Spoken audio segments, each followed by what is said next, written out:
Jumpa di Rai Soccer TV. Saya Yesayas Octavianus. PSSI kembali membuat blunder pasca tragedi Kanjuruhan.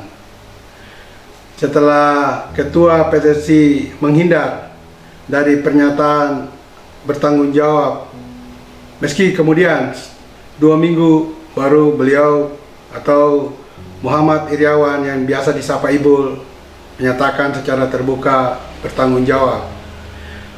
Poin kedua dari blunder yang dilakukan PSSI adalah ketika tanggal 18 Oktober mereka menggelar fun football di Senayan, padahal masyarakat Indonesia sedang berduka cita dengan jatuhnya korban sampai saat ini 134 orang.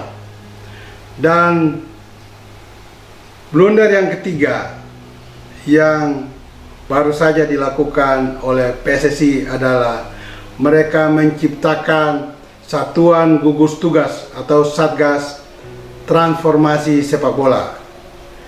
Satgas ini sesuai dengan pernyataan Ibul adalah sebagai lanjutan dari instruksi Presiden Joko Widodo dan FIFA untuk membuat atau menciptakan tim atau komite transformasi. Menjadi pertanyaan saat ini, bagaimana dengan tim atau komite transformasi versi FIFA dan pemerintah? Karena sebelum ini FIFA telah menyurati pemerintah Indonesia, di mana di situ disebutkan FIFA bersama pemerintah Indonesia akan membuat tim transformasi yang gunanya untuk melakukan perubahan total dan pengembangan total sepak bola Indonesia. Dan saat itu Presiden Joko Widodo atau Jokowi ketika membacakan surat FIFA tersebut tidak menyebut PSSI terlibat dalam pembentukan tim atau komite transformasi tersebut. Meskipun dalam surat tersebut FIFA ada menyebut PSSI di dalamnya, namun oleh Presiden Jokowi tidak menyebut nama PSSI saat membaca surat tersebut. Ini berarti walaupun FIFA mengusulkan PSSI terlibat di dalamnya, namun pemerintah menolak untuk PSSI terlibat dalam pembentukan tim atau komite transformasi tersebut.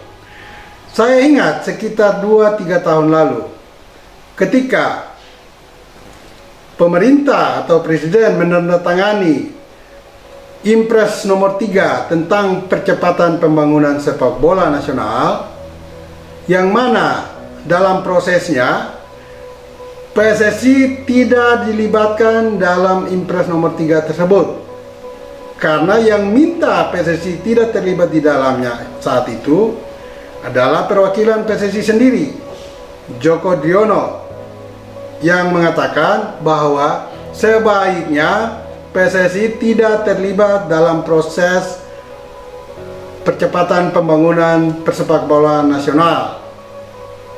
Namun dalam perjalanan kemudian tahun 2020 kalau tidak keliru, PSSI diam-diam menciptakan sendiri Satgas Impres nomor 3 tersebut.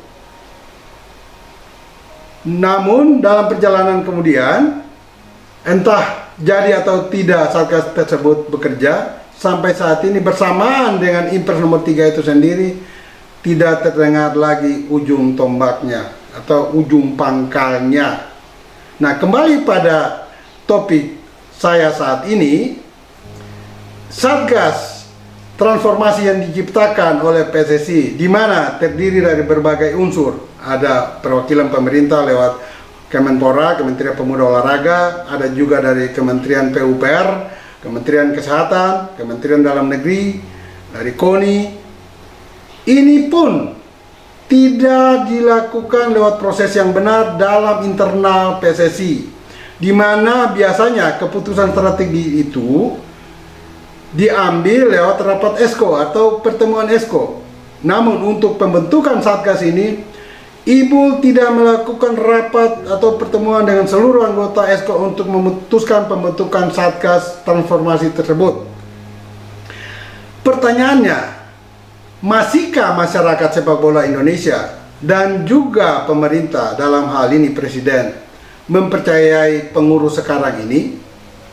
Bagaimana Satgas Transformasi versi PSSI ini bisa bekerja dengan baik untuk menggolkan sebuah ide yang besar dan bagus ini, sementara di dalam internal PSSI sendiri masih hancur-hancuran, berantakan?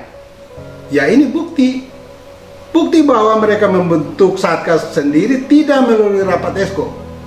Padahal seluruh keputusan strategi PSSI biasanya dilakukan lewat rapat dan pertemuan Esko, di mana di sana ada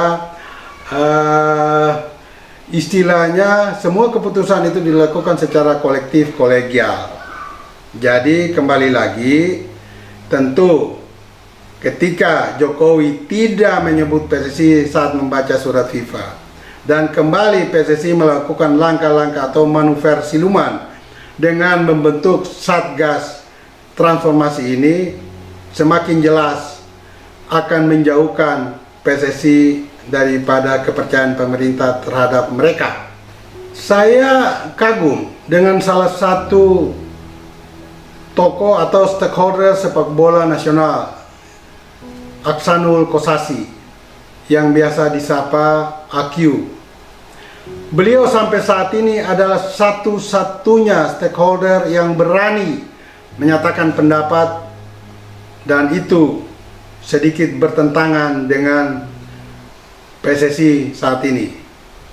AQ menyampaikan saran dan usulan kepada PSSI bahwa sebaiknya PSSI mendengar dan menerima dan melakukan permintaan pemerintah lewat tim gabungan independen pencari fakta yang diketuai oleh Profesor Mahfud MD, di mana dalam rekomendasi TGIPF kepada pemerintah diminta agar pengurus PSSI saat ini yang terdiri dari 15 Esko mengundurkan diri sebagai bentuk pertanggungjawaban moral atas tragedi Kanjuruhan tersebut. Ini pernyataan yang berupa seruan moral, bukan seruan hukum.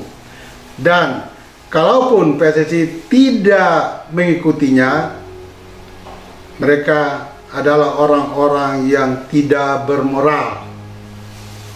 Nah, pernyataan AQ juga memperlihatkan bahwa di dalam PSSI sebetulnya sebagian besar anggotanya tidak sejalan dan tidak sependapat dengan sikap yang diambil oleh Ibul saat ini. Sehingga saran dan pendapat serta masukan dari AQ ini harusnya didengar PSSI. Karena tentu AQ dan sebagian besar stakeholder atau pemilik klub Liga 1 masih sayang dan mencintai sepak bola kita, sama seperti sebagian dan mayoritas masyarakat sepak bola Indonesia, dan Presiden Joko Widodo masih mencintai dan menyayangi sepak bola. Sehingga sebaiknya PSSI sadar akan posisi mereka saat ini, dan PSSI sebaiknya sadar dan mengambil sikap yang elegan sehingga sepak bola kita akan maju lewat perbaikan yang dilakukan oleh Komite Transformasi bentukan pemerintah dan FIFA, bukan lewat Satgas Transformasi PSSI yang merupakan Satgas siluman. Dan ingat, bola itu bulat. Jangan lupa like, subscribe, and comment.